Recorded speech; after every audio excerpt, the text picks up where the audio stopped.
আমি যেহেতু রান্নাবান্না করতে খুবই পছন্দ করি, তো বাসার সবাইকে মোটামুটিভাবে আমার সাধ্য অনুযায়ী রান্নাবান্না করে খাওয়ানোর চেষ্টা করি।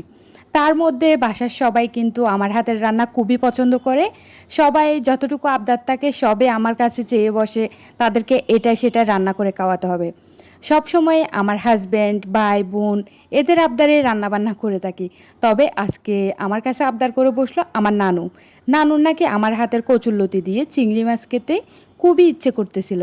তো নানু যেহেতু মুরব্বী মানুষ, ওনার আবদার তো রাখতেই হবে।